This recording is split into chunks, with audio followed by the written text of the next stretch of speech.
Radio. Homegrown Radio. Real 92. All right, we back at it. Homegrown Radio. Chuck Dizzle, DJ Head. West Coast. Bruh, it's been some time. I'm so glad we got a chance to do this, man. All Money In's on. Jay Stone is in the building with Jay us right Stone now. is home, goddammit. Finally, man, I'm in this motherfucker, man. You already know. And you know, one thing we asked you actually off camera, I was going to ask you on camera, but you kind of said it yourself. I was going to say, how does it feel, man? The definition of loyalty is out right now. And one word you choose to describe it, you said proud, man. Go and explain why you proud that this is out for Yeah, people, man, bro. the album finally out, man. I can honestly actually say I'm proud of myself for this one, man. You I should put be. my all into it. I did 100 songs, you feel me? But this music right here, yeah, I feel good about. You know what I'm saying? Well, now I told you already. You know me. I'm always keep it a buck. Yeah, with you. hell yeah, you gonna keep it 1,000 with it. This $1,000,005 with a nigga. This album is way better than I thought it was gonna be. Yeah. You know what I'm saying? Yeah, that's what's up. Because I listened to the other projects and stuff. I remember you texted me the link to the last one with I forgot the name of it, but you texted me the link to that one. Yeah, that's Stone Cold, I think. Right. Yeah. And I was peeping that one and a couple other songs and shit Yeah, like yeah, that. yeah. This one right here though, I feel like you in your lane right now. Like you this is the Jay Stone that is gonna be like people gonna fuck with and remember and you know listen to, and it's the progression to me. What do you feel like is the big difference between that project and this one? It's because like I gave him my real story, you know what I'm saying? I gave him like who I really am, you know what I'm saying? This album gonna let you know like what I've been through, who I am, and my struggles and all that, you know what I'm saying? So yeah, and then the production is A1, fire. You know what I'm saying? Like the beat selection I chose is A1. The lyrics is there, the story, the content, everything is there. You feel me? I put my all into it. So hell yeah, that's why it sound like that. Stone, you're not a stranger to this though. So I mean, you've been through the process of recording projects and kind of you've been doing this for a minute. So why was it different this go round versus the other projects? Cause this project, I treated it like an album. Exactly. You know what I'm saying? Like that's how I went in. Like you know what I'm saying? First, the other one you treated like just a mixtape. Yeah, just we just making music, practice. Streets. Like yeah. you know what I'm saying? I'm just rapping. You feel me? Yeah. Do you think that like I mean, obviously you said you've been getting crazy feedback from this project, right? Yeah, man. The feedback is crazy. Is it more so like from the fans, from peers, from colleagues, the industry? Like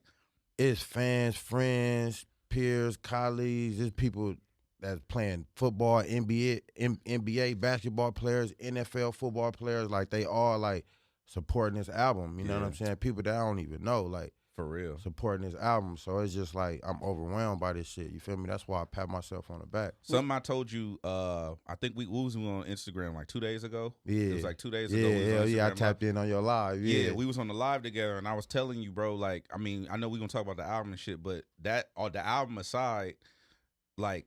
Just Stony, like you doing well, bro, and you home, and you was locked up and shit like that, and we've been trying to do this for months, for a minute, forever, yeah. But I don't know if y'all knew or not, Every time we set it up, it'd be like, okay, damn, Stone got to go sit down for a minute, exactly, and it was like, damn, dog, so. First and foremost, one, how are you doing now that you free and you moving around and stuff like that? But then also, have you noticed a change in yourself, like just you as a person, since you've been out of that? Yeah, low key. Even though it was only 90 days, you know what I'm saying? But it was like 90 days of me sitting down and reevaluating everything, you know what I'm saying? Get my mind right, my plans right, like what I want to do strategic, you know what I'm saying, with myself and the album and the family and everything, you know what I'm saying? So yeah, it just got me back right. I read a couple books, you know what I'm saying? Speaking of which, we talked about that too on Instagram. You said somebody sent you a book when you was in jail. Which one? Think and Grow Rich. Think and Grow Rich. Yeah, by Napoleon Hill. By Napoleon Hill. And I told you to read The Subtle Art of Not Giving a Fuck. Exactly. And I told you I would get you the book. Hey, so my nigga. I went and bought you the book yes, today. Sir. Yes, sir. I want you to read that. Yes, sir. I'm definitely gonna read this for sure. That one right there is the title is The Subtle Art of Not Giving a Fuck by Mark Manson, but it's really like a flip on it. So it's telling you what not to give a fuck about because of this other shit that you should be giving a fuck about. It's one of the best books I ever read. So I wanted you to have that.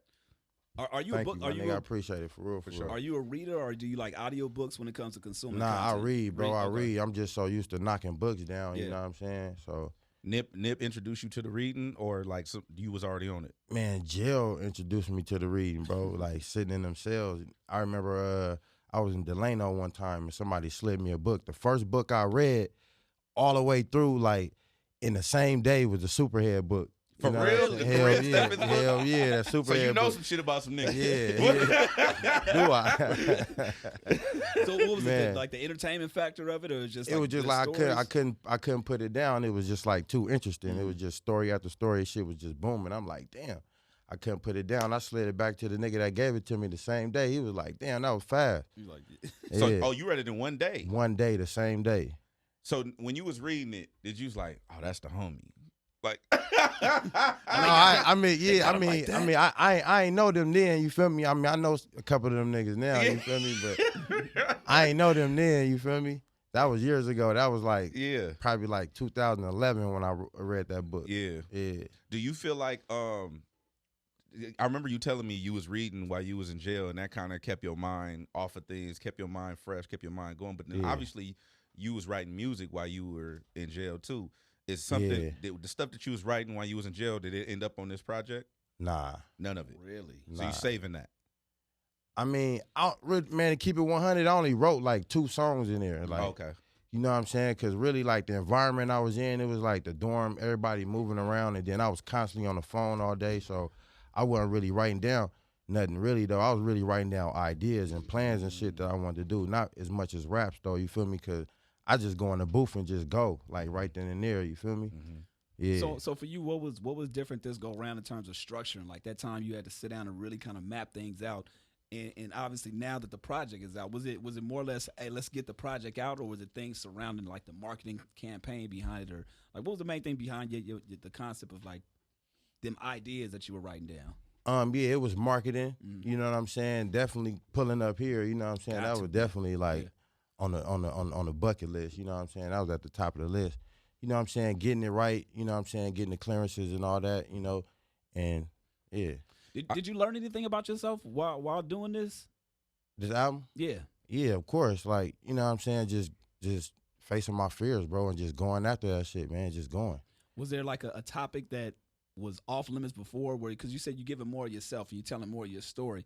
Was there something that you like, damn, before I wouldn't have done this, but now this story I got to get out here because of X, Y, and Z? Yeah. I mean, you know, like the story of my mom and shit, you know what I'm saying? Passing when I was young, and my brother and all that. Like, you know, that shit ain't easy to just get there on the mic and just do that shit. But, you know, I got to do it. People got to hear that, because there's people that's in that situation too. And, you know, they be hitting me like, man, your music, man, be getting me through this situation, be getting me through that situation. So, yeah. Ain't that a trip? Like, I don't think, because I think we're in a position here doing homegrown. Like, we still operate as the mentality of we in the Lamoli apartment, the bedroom. You know what I'm saying? Like, really, really homegrown. But the idea of like people really tapping in and consuming the content and really you're helping get people get through certain shit. Does it ever trip you out, like the fact that you're an influence to somebody?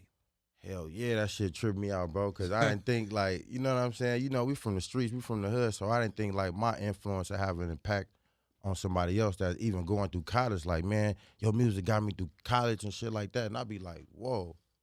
Wow. You know what I'm saying? Like, I can't believe it. Like, you know what I'm saying? So, you know, that shit keep me going. It make me go to the studio and go harder and make more records, you know what I'm saying? And connect with the people that's listening, you know what I'm saying? With the way the album started, obviously, is The Marathon Continues. Yeah. Which is obviously, we know what that's about. Yeah. But then it went right into the second song, which is Trials and Trials and Tribulations, yeah. And I thought that was dope, the sequencing. That was done on purpose, obviously. It was done exactly on purpose. Because the way it flowed into it, so you talk about, I heard, you know, the homie's voice and shit like that, and I heard, like, everything come in, and it was cohesive, but then it flowed right into, all right, now here's the backstory. Yeah, backstory. Here's the shit you don't know. Yeah, exactly. Well, now that was done intentional, obviously, but intentional. Why? Like, why do it in that way right to kick the album off? I mean, because it's like a book. You know what I'm saying? There's chapters. We flipping pages on my life. I'm giving you my story. You feel me? And I wanted to make sense. I didn't want the story to be scattered everywhere. Like, you feel me? So, yeah. I made it like a book, man. It's like a book, a movie. You can visualize this shit. how? So when you're going off, like obviously we were there. Like if people don't know, the album starts off with the show at was it the Palladium, right? Palladium. The Palladium. The night Victory Lap came out. Yeah. It was a big thing. It was All-Star Weekend. It was just a major thing. Big night. And that was my birthday too that night. Really? A lot of people don't even know that. I was gonna shout that out on the mic, but I'm like, this bro moment. That's why I threw it back on them. Like, nigga, Victory Lap tonight though. The reason why I say that is because as big of a moment that was, he stopped that shit and was like, yo, you got to know my day one. Yeah, and the people that didn't, may not have heard or not knew you at the time or whatever the case may be. I felt like that was so important and amazing, the fact that he opened that lane up for you. And genuine. Let you he didn't even have to do that. Like, he did that from the heart. Like, I wasn't even expecting that. You feel me? Like, he just came out of nowhere with it. That's how he felt at the moment. You feel me? Like, hold on, I got to let the world know about my day one right here. Like, he been with me since day one, like, out the trunk with it, everything. You feel me? But then that definition of loyalty, you picked it back and was like, yo, but Victory Lap out tonight, though. Tonight, though. But it showed the relationship. It showed the camaraderie. And it showed the fact that you guys were for sure, like, obviously day one. And you see his energy, it turned him right back up. He was like, Victory Lap tonight though. Like, you feel me? Yeah. So, we always bounce off each other, feed off each other when we on and off the stage, you feel me? In the lab and all that. Were you guys best friends or just like really, really cool? Yeah, you can say that. Okay. You can say that. You can say that. I want to talk about that. We never called each other that, you feel me? But it was self-explanatory, though, you feel me? Like, everybody knew what it was. Everybody knew what it was. Like, me and him, we had that type of relationship. We ain't even have to call it, you feel me? Exactly. I want to dive into that bond, too, because, like, I feel like it's special because when we had the homie, we had, Nip up here. He literally told us that story. Oh, God. And it was like, he was like, yo, so I kind of got started and, Jay Stone engineered for me. And, and then I would engineer for Jay Stone, and we would just bounce it back and forth. Yep. And that's kind of like how we started rapping. Yep. So for him to, like, we're doing a Nipsey Hussle interview, and for him to say, no, but this is how this shit started. It was me and Stone. That's it. That was we didn't it. have no engineer. We didn't have nothing. Yeah, you feel me? Motherfuckers was leaving. Everybody had shit to do. We was dedicated. We was grounded to this shit. So it was like, nigga, we here. How long did that go on? Like, when y'all were just doing that back and forth? Shit, probably until I went to jail. You gotta stay out. You gotta stay out of jail, man. Bro. I know. I'm already knowing. I'm staying out, man. Fuck that. So, but what kept you dedicated around that time, though? I mean, because again, it's easy to get caught up in the bullshit that's happening. But what kept you saying, you know what? Now I'm gonna stay grounded and make sure that we, lock in, and when I do come out, we picking right back up where we left off and doing what we have to do. Yeah, I mean, just knowing that, just having faith, bro. Just knowing one day I'm going to make it, like knowing one day I'm going to be there. Like if I keep going, like setbacks, all right, that's cool. But like easily that shit could have discouraged a nigga. Hell but yeah.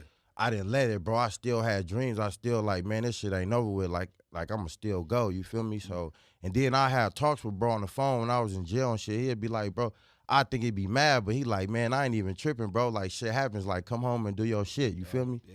So, that was cool. Was it whenever you did end up going to jail? Like, I know it's been back and forth over the last 10 years or whatever it's been, but you said you going to jail kind of broke up the rhythm that y'all had, and then you would come so soon. So what I'm saying is, as soon as you come home, day one, like. You get out on Thursday. Are y'all right back to it Thursday night? Right back to it. Like, matter of fact, he'd come pick me up for wherever I'm paroling to or wherever I'm at. Like, I remember he drove all the way to Arizona and all that shit to come pick me up. Him, Black Sam, and Pops, Adam, they all. Stone, fucking with me. Oh, God, I'm already knowing. You know what I'm saying? But that was the loyalty, you feel me? Like, you know what I'm saying? Like, that's another reason why niggas are so dedicated still to this day, though, man. We go hard for each other, like. You know what I'm saying? So you got out in Arizona, he drove to pick you up, and y'all came straight back out in the studio. Man, Nip like, bro, what you want to do, bro? We can go fuck with some bitches. We can go hop on a helicopter, bro. What you want to do? I'm like, nigga, take me to the studio, bro. I want to go straight to the lab. Yeah. Feel me? And I went straight to the lab and got to work. Now the album's, the title stemmed from, obviously, the conversation that you had posted, the text message that you guys were going back and forth with, and him talking about that's really what defines who you are, which I 100% agree. Yeah.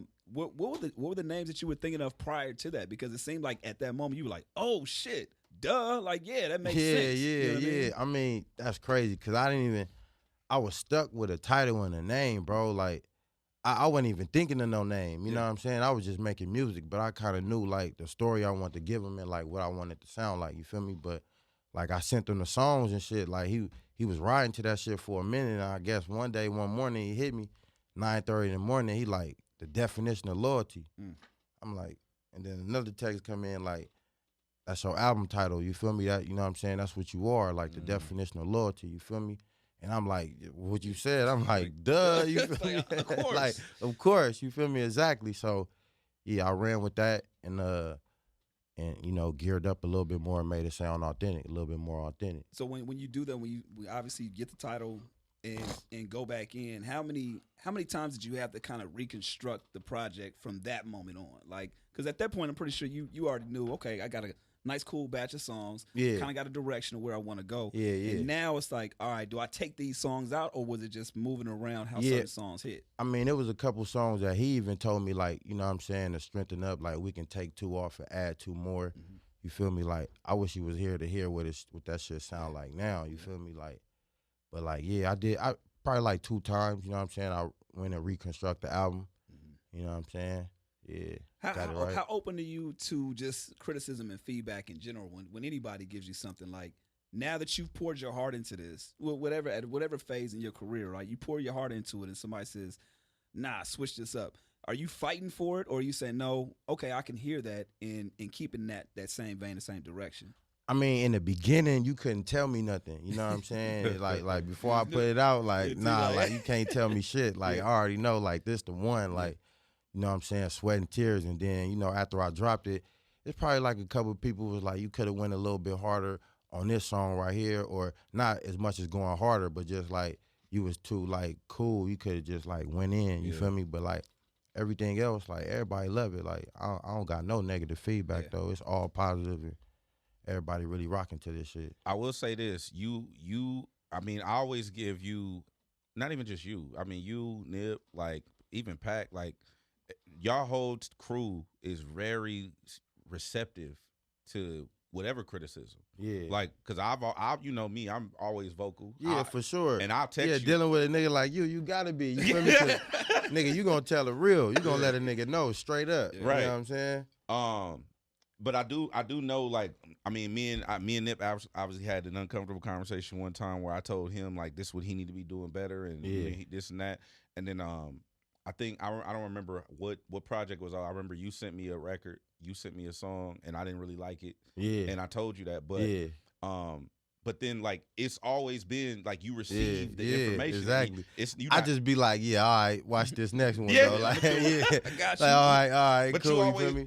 You always, I appreciate that though, because for sure. You know we do things in radio called air check sessions with our program director, and he basically goes and listens to all of our talk breaks, and it's like, you fucked up right here. This is what you do better. This is trash. Don't play that song ever again. This, you know, you fucking up the ratings. Real shit. You sound corny. Right. Whatever the case may be. Right. But I feel like in hip hop, whenever somebody does that, you come off, you either a hater or, you know what I'm saying, you like whatever label people want to throw on it. But y'all always been very receptive to that. I appreciate that. Good looking. And that's why the album sound like that, you feel me? Because I didn't want to just put anything on there. I didn't want to put the mediocre songs, the miscellaneous songs on there. I wanted all the heat on there. You feel me? Like I said, I recorded over 100 songs, bro. And I only put 21 on there. So just imagine like the selection that I had. Like, you feel me? What's that process like of taking shit off? Because I'm sure every song at that point has a man. I would have put 60 songs on that. Well, why 60, J Stone? Man, y'all know it. Yeah. No, go ahead. But yeah, man, if I could, I would. You feel me? But like, nah, man. You know what I'm saying? I gave him a good solid 21. You feel me? The process of cutting it down, though, for you, what were some of the determining factors? Oh, just this doesn't sound strong enough, or the production needs to be tightened up on this, or like, because that's a lot. Like 100 songs, I would just imagine that'd be a hard process to kind of chop down. Yeah, I mean, like, you're not really paying attention to the process because you in the midst of just recording. You're recording hella songs, you feel me, until you get that one. Like, I'll record like 10 songs to get one that I like. You You know what I'm saying? I might look at the rest of these 9 like, I don't know, this might be some mixtape shit, but this the one. Right. Like the first 2 songs I went out there was practice, but this last one was on point. You feel me? So like I do that, and then if it makes sense with the album, if it sound like an album, like if I'm saying shit on there that's motivating or saying something that would somebody learn me more, you know what I'm saying? Then I put that shit on the album. No, what specifically, like when you say that one, what? Because I know for me, when I hear a song that I really fuck with, I get goosebumps. Yeah. You know what I'm saying? Like I even thinking about the album right now, I'm getting that shit right now. So it's like for you, when you're in the process of making it, when you have these 100 songs or you're in the process of making some shit, for you, what is that one? Like what physically, can you like walk us through like what emotions you go through, or what, like when you find that one? Or is it kind of like an unexplainable thing? Yeah, I mean, you gotta feel it. It's a feeling. You gotta know like this it right here. You know what I'm saying? Like I said, it gotta be motivating. You know what I'm saying? It gotta be like giving them my story, giving them like a real J Stone record. You know what I'm saying? What do you feel like the song on the album means the most to you? When Thugs Cry. Okay. You feel me? That's like one of the realest shit I wrote on the album. You feel me? Like, and I actually wrote that. Like I gave them like me, cause usually I just go in the booth and just like go bar for bar and, you know what I'm saying, put that shit together. But like I actually sat down and wrote that one. Wrote it out. Yeah. When did you write that song? Like probably like a month before Nip passed. Before he passed. Yeah. Okay. I sent it to him because remember I was dropping shit every Wednesday. Yep. I was dropping shit every Wednesday, so I sent it to him. I'm like, this is the next song I'm about to drop Wednesday. I don't know why I sent it to him, but I did. This nigga FaceTimed me and was like, you better not put that song out, nigga. You better say that shit for the album. Like, nigga, that's album shit. That's a real J Stone record. You feel me? So, yeah. Damn. So when Thugs Cry, obviously that's coming from a personal place. Yeah. But another one that stood out to me was let me tell you. I'm gonna tell you right now. I fuck with that 19, dog. That 19. He fuck with 19 for sure. Yeah, 19 crazy, yeah. The one with where's Bino? Another Level. Another Level. Another Level Track number 8. Yeah, that shit man. was like I'm getting a lot of feedback. That was personal to me too. Yeah. Like, am I right in assuming that was? Yeah, you right. Like that feeling there was like I want it. You know what I'm saying? That song right there is like I want it. You know what I'm saying? Like I'm gonna get there. Okay. You know what I'm saying? And when I'm here, like I'm here. Like you feel me? Let's also dive into the track list. I mean, not the track list, the features. You got Dom, Game, Currency, Bino, Wale, Garen, Snoop, Jeremiah, obviously Pac, Lit, Lucci, Mozzie, even Lit, James Fauntleroy, bro, AD. Like, what the fuck? Okay. One, like, how much of this is because of J Stone? Like, obviously, you have a personal relationship. You done built. Like, I heard the record. I forgot what record it was, because Casanova's on it. You were like 19. You met Casanova. Yeah, met Casanova. And y'all was chopping it up. We were chopping it up on tour. Yeah. So that's a natural relationship. Are all of these features natural relationships? Yeah, majority of them, most of them, you feel me? Like, my DJ Lico brought Wale to the hood, you feel me? Like, yeah, he brought him to the hood. He shopped at the Marathon store, and, you know, we was just chopping it up. He like, man, I can contribute this music, my nigga. Let's get on this music. Like, that's real. So, yeah. I fuck with that. I would assume that a lot of people, though, obviously after we lost Nip, would want to come and try to, like, bring some sort of value to the community or to the homies or to the movement or whatever like that. Has that been your experience? Yeah. Hell yeah. I always want. Let me see. I'll ask you this thing real quick. I had a lyric written down, but I think I accidentally erased it. But it was on a song called "From the Bottom." From the bottom, yeah. And I wrote one of the lyrics down, but I don't know what I did with it. But what's the inspiration behind that song? It's like, man, like, nigga came from the bottom. We came from nothing. We was out the trunk with it. Matter of fact, we didn't even have a trunk at first. We was on the corner with it. You know what I'm saying? Then we had to get it out the trunk. You know what I'm saying? And shit, man, from the bottom, man, the grind, like the sweat, the tears, like sleeping in the studio, like, you know what I'm saying? Just to get these songs done, going to war with your family, like, not being there, you feel me? Because you got to spend a night in the studio or spend a week in the lab, you feel me? Like, that shit dry their ass crazy, you feel me? So that part, I think that's what I was talking about. Were you going at it with your own family? Yeah. trying to do something, trying to get to the top from the bottom. Yeah, right. And you gotta figure out your time management. You gotta like all separate that. yourself from all shit that. you used to do. Yeah, shit you used to do. You feel me? And all that. The influences and certain people that's in your life that just lingering around and don't even need to be around, but they just lingering around. You got to separate yourself from that too. You feel me? Yeah. I mean, it's hard. It ain't easy, but you just got to do it. Do you give them that call? Say, yo, I ain't fucking with you no more. Or is it just kind of a gradual process of just not? Yeah. So, I mean, certain people. Yeah, I let them know straight up. You feel what I'm saying? Like some people, they just gonna have to learn. Yeah. You feel me? They ain't gonna get no call. Yeah. It's you know what I'm saying? It's just it. I might change my number. They'll find out then. Yeah, fine. If you ain't got the new number, you don't need it. When you make a phone call like that, though, do you go into it like, bro, you on some bullshit? I'm trying to progress, or do you go into it like, I'm trying to, I can't fuck with you no more because of whatever reason? Like, how is that conversation being? I mean, usually y'all let them like shoot themselves in the foot. Like I'll wait till they do something that I don't like, that I don't respect, and I just let them know straight up, like right then and there, like that's out. You can't be doing that type of shit around me. Like, you feel me? So I just you know what I'm saying, let a nigga weed himself out. You feel me? Females too. Now going through multiple situations of going in and out, how many of those times when you had to sit down, can you say, okay, yeah, that was me fucking up?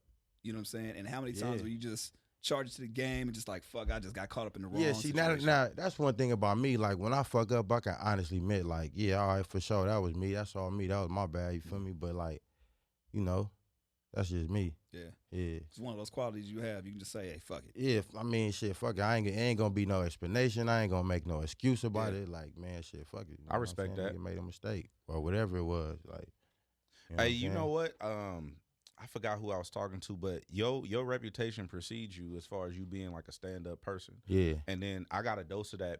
I wanted to tell you because we hadn't had a chance to chop it up since you went back to jail the last time. But what meant a lot to me was when Nip passed. Yeah. Like, everybody was mourning. Everybody was fucked up. Yeah. Everybody was going through their own shit. You hit me up. Yeah. And you text me and was like, yo, I just want you to know, like, bro really fucked with you. Yeah, and on God. And on because, God. Me and Nip used to talk. Yeah. And he's like, you said that. He was like, me and Nip used to talk about you, and bro, you really fucked with you and respected you and your mind and shit. So I just want to let you know I'm here. Yeah. And hit me. Sure. You hit me. And I'm like, this nigga's crazy. Yeah. Because you closer to him than I. I mean, I that was my nigga, but you was right there from the ground, from the roots. Yeah. And for you to reach out to me on some like, the bro fuck with you, so I'm fucking with you too. Whatever you need, hit me. My mama. That shit meant a lot to me, dog. Yeah. Nip used to always say, like, DJ Head, man, that's one of them ones, man. That's from DJs. He gonna be like big boy, nigga. Like, give him another year, you feel me? But you already like big boy, you feel me? Like, I appreciate that. You know what I'm saying? I mean, obviously we don't do shit for the credit and the accolades and shit like that, but I just thought that was it showed me your character. Yeah. Because everybody was mourning. I'm crying. I'm at the radio station crying. Yeah. Everybody fucked up. Yeah. And you hit me up like, I'm here, bro. That shit was wild to me. Yeah. And I never brought that up because it was just so personal. Yeah. You know what I'm saying? But I just wanted to tell you that. I mean, that shit meant a lot to me. Good looking. I mean, I feel like I gotta be like the strong individual, not this strong, but a strong individual, like, period. Like, cause I seen this shit before. I lost a brother before. Like, I lost my mom. Like, damn near my whole family's in the Inglewood Cemetery. So, like, I ain't no stranger to death or like losing like close ones and loved ones. Like, you feel me? So it's just crazy, bro. Like, I just have to keep going. You know what I'm saying? I was at home that day, and I think I got a phone call about it. Where were you at when you found out about what was going down? I was leaving the studio. I was in the studio. I had spent the night in the studio. I was gassing, but like, yeah, bro, I was already on my way up there, and I got the phone call, and shit, it was all bad. You feel me? I was like 10 minutes late. I got there, and you know what I'm saying, he was leaving, going to the hospital. So I hurry up and just rushed to the hospital. Got you.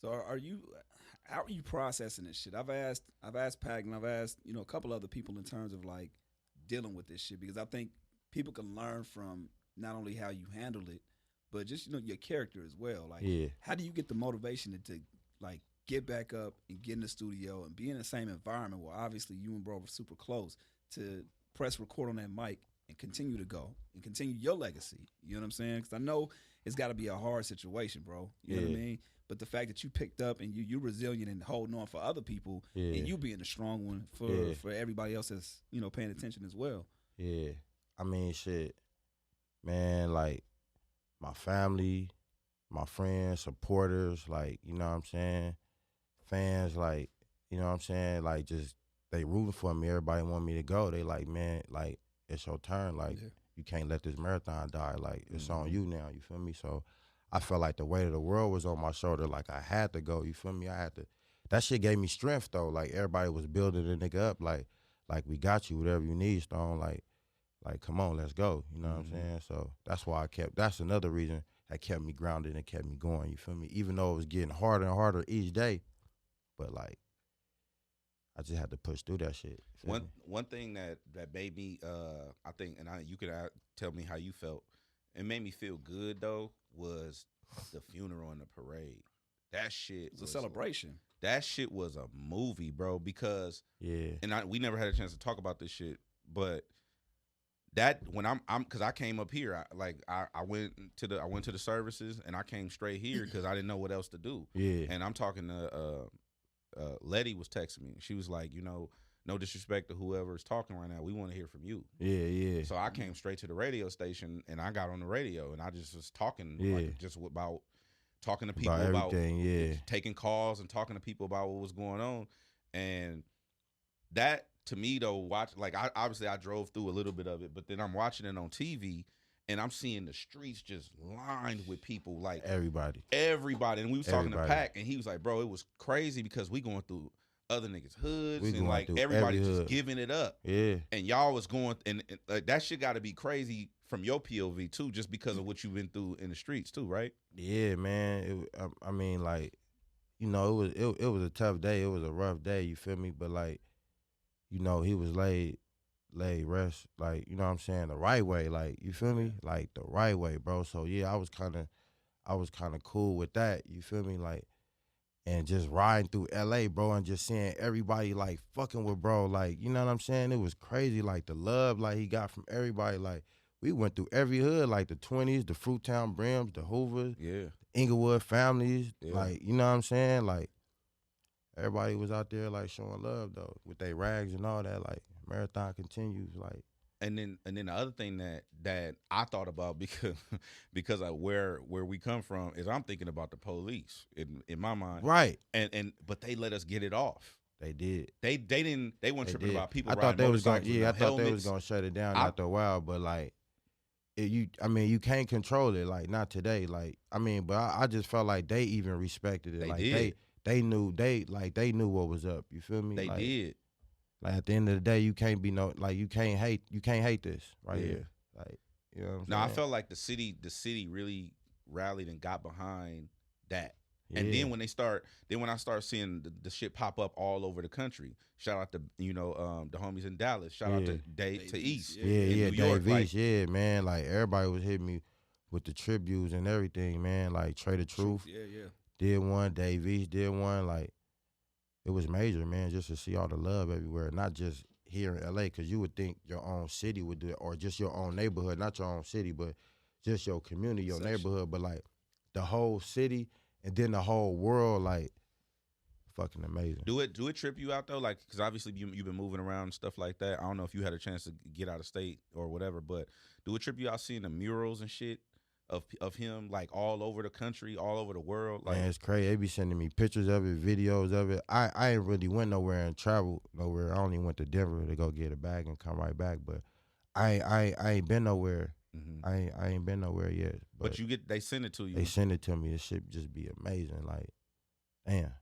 But they, people express everything through art. You know what I'm saying? It be through art, through music. You know what I'm saying? Any kind of way. You know what I'm saying? That's what's up. Obviously, that people that haven't lost somebody close, they don't know what it's like. Like you said, something really important in terms of like getting that strength, right? I lost my pops. I lost one of my best friends as well, and in a weird way. And I don't know if you felt the same way.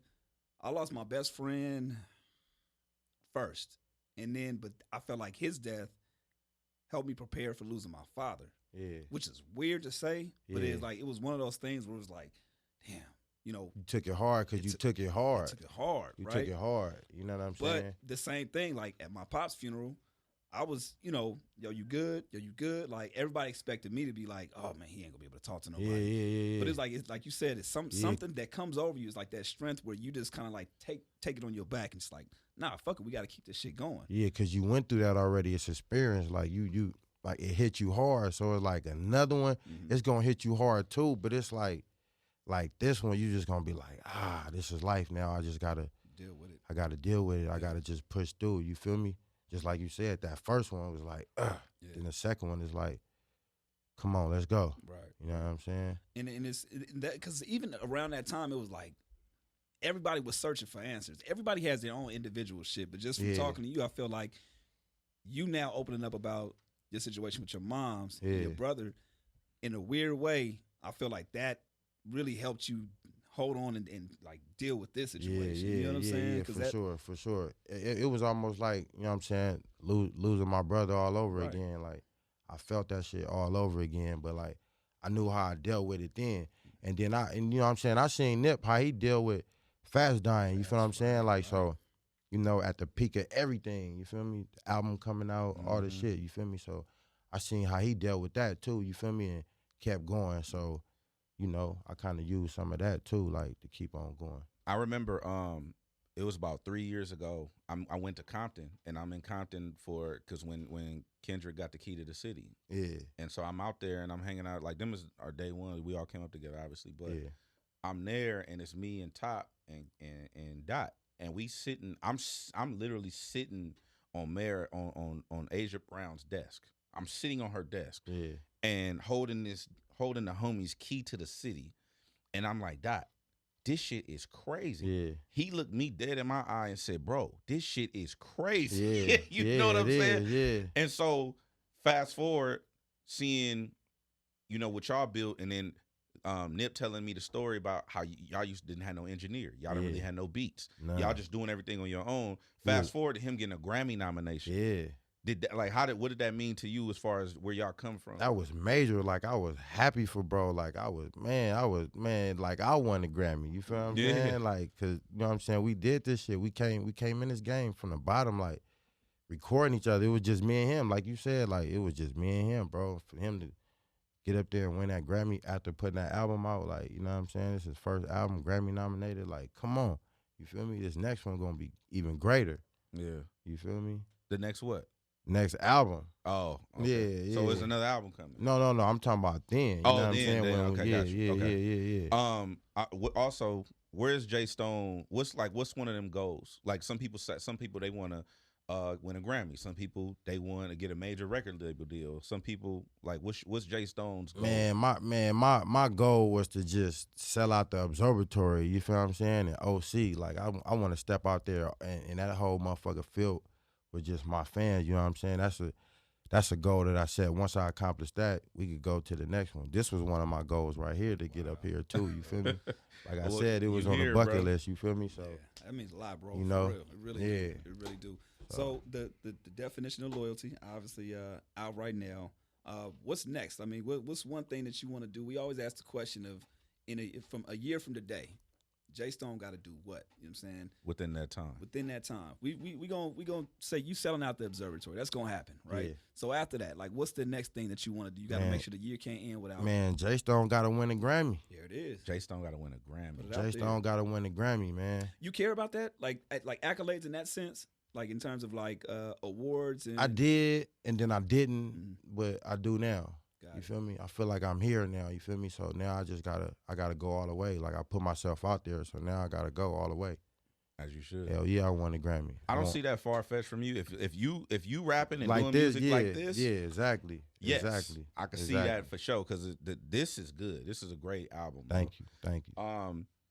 We asked Pac too when Pac was up here. He saw. I think he said he saw somebody with some fake all money in shit. He's like, oh, that's out. Yeah. Okay, where do you stand on like that? Because I know people doing like people trying to show love. They got the T-shirts, but then I saw fake all money in peace. Like, yeah, we gonna whoop them out the piece. We gonna whoop them out the shirt. That's out. That's out. All that. You ain't got that marathon tag, man. It's a knockoff. Period. Oh. But yeah, you got people that be doing weird shit, making nip shirts, selling nip shirts, like feel me, like shit of disrespect. Oh, other thing I wanted to ask you about is on See You Fail, you got game on there. Yeah. I want to hear about this story. Yeah. I want to hear about the story because I've heard it through other people, but I want to hear from yourself. Like the first time, I guess you and Nip was rolling, going down the street trying to have that CD. Yeah. Hey, Game roll his window we down. We was in front of Master Burger, and then you know what I'm saying, Game was in that Range Rover. So I guess he, you know what I'm saying, he passed down Slauson and he was at the red light. So Nip was like, hey, that's that nigga Game right there. You know what I'm saying? I'm finna get that nigga this CD. Come on, Stone, you feel me? Or he was telling the homies like, come on, you feel me? So I was the only one that moved. You feel me? Look, there was another homie. Like, come on, you feel me? Like, yeah, like, come on, you feel me? He went to the window, like, you know, he like, hey, I'm Nip Hussle, Slauson Boy Records. It's the homie J Stone. He like, yeah, man, I know who y'all is. Keep grinding, keep doing y'all shit. You feel me? He was hot at that time. Like, did he have a gun in his? That nigga had a 40 on his lap. We get to the window, like, that's what I heard. Like, oh, this nigga had the 40 on his lap. Like, all right, Game was on deck. Like, wow, you know what I'm saying? My mama. That's a real story. Fast forward though. I mean, being on Crenshaw and Slauson, like you gotta be. You better be like that. You feel me? Like, look to the right and you see 20 homies in front of Master Burger. At that time, we used to hang out in the shop like that, like in the parking lot like that, like 20 deep, 50 deep. Yeah. Like, you know what I'm saying? But then fast forward, like you guys obviously built a relationship, and he's on the album, so like that's definitely, just kind of shows you how life kind of goes. And it started right there. Wow. That's amazing, bro. That's what 10 years easy. Yeah. And then also too, like the thing, what I actually hit Game today. I hit him because I wanted to tell him like at first I didn't really understand what's going on, but then I saw his interview he did on Complex, and he kind of cleared up where he's staying with everything that was going on with the prolific thing and stuff like that. And I thought it was dope of him to even explain himself, because normally, you know, niggas like street niggas don't really explain themselves. Yeah. You know what I'm saying? It's just like, it is what it is. But obviously y'all have a good relationship, and that shit is cool between y'all. Yeah. That's what's up, bro. Like I told him I really respected like how he handled that situation. Yeah. Pretty smooth, you feel me? I mean, he hit me, we talk, we chop it up about real nigga shit, you feel me? Like, you know, that's cool. What's up, for sure. Off the record, man. Moving forward though, man, what's next for J Stone? Because I just feel like the future is so bright right now. You got the magnifying glass on you right now. The people are watching. Not only the people are watching, you delivered. You know, the iTunes. You got number 2 on the charts. You know what I'm saying? Yeah. Like, congrats on that. That was major, man. That was major. On that shit. That shit looking. was dope. You know what I mean? To see that happen and see the people. And I wasn't expecting none of this. Right, you feel me? right. I wasn't expecting none of that. I just really want people to hear this album. Like, I wasn't even tripping off the numbers, the ratings. Yeah. Like, but then it start getting good. You like, Kanye, I'm coming for your head. Man, Kanye, I was coming for number 1, man. You feel me? But I ain't beating Kanye with that album, man. He got a good album. You like the Kanye album? Yeah, I like it. It's all right. Because, like, you know, at some point in your life, you gotta contribute back. You gotta give back something. You gotta give some game. You know what I'm saying? Like, Snoop did it. You feel me? Like, Kendrick Lamar did it. Yeah. Jay-Z did it with the 444. Like, you feel me? Like, at some point, you do gotta, like, you know what I'm saying? Give somebody the message. You feel me? Do you have any plans on investing back into the community? Like of course. We're gonna bring it back to the hood, to these ghettos, to these kids. You feel me? To the homeless, anybody that's out there in need. Hell yeah, we bringing it back for sure. That's what's Got up. to. Is there any cause that you're like really near and dear to? Like, is it homelessness? Is it like, I know you named a couple of them, but is there one thing specific? Let's just say you had the snap of a finger and you can end this. Would it be? I'm not giving you the option, but would it be like something like police brutality? Would it be police homelessness? brutality, cancer? You know what I'm saying? Homelessness? Yeah, all that. Gotcha. For sure. Man, I appreciate you pulling up. I appreciate y'all for having me here, man. We've been trying to do this shit for a long time, bro. I feel like I made it. You made it before you got up here. Man, period. Like this official right here. That's love, bro. Yeah. Anything else you want to tell the people that we hadn't mentioned, or anything that you want to kind of express? Because I feel like we touched a lot of things, but I don't know if there's something that because It's been some time, bro. And I've been really wanting you to sit behind that mic. And, you know, if you got something else you want to tell the people, let the folks know. Shit, man. Only thing I want to tell y'all, that album out, The Definition of Loyalty, man. Go get that. It's streaming everywhere. Go buy it on iTunes, Spotify, everywhere, man. Just, you know what I'm saying, support that thing. Y'all gonna love it. And something real quick, something that people don't know about Jay Stone. Well, I asked everybody, Game said he used to play the trumpet, which is random as fuck, by the way. That's crazy. Nip said he was super into like science and astrology. What's something and that nigga knew how to skateboard too. Nip knew how to skateboard? Out of here. God, Nip knew how to skateboard. He was good. He do that shit. Oh, that's crazy. He was holding out. That's crazy. Nobody knows that. Okay, what's something that people don't know about Jay Stone? I play the drums. Really? Yeah. Church? Good? Was it like church? That's where we started fucking off? around. We used to hop the gate in the back of our apartment building. It was like a little church school in the back. So we'd just slide up in there, and it was a drum set, pianos, and all that. So we used to just be back there making music and shit. You can play the drums good? Yeah, I can play the drums. You feel me? Oh, shit, I got to see this. And I know how to do beats.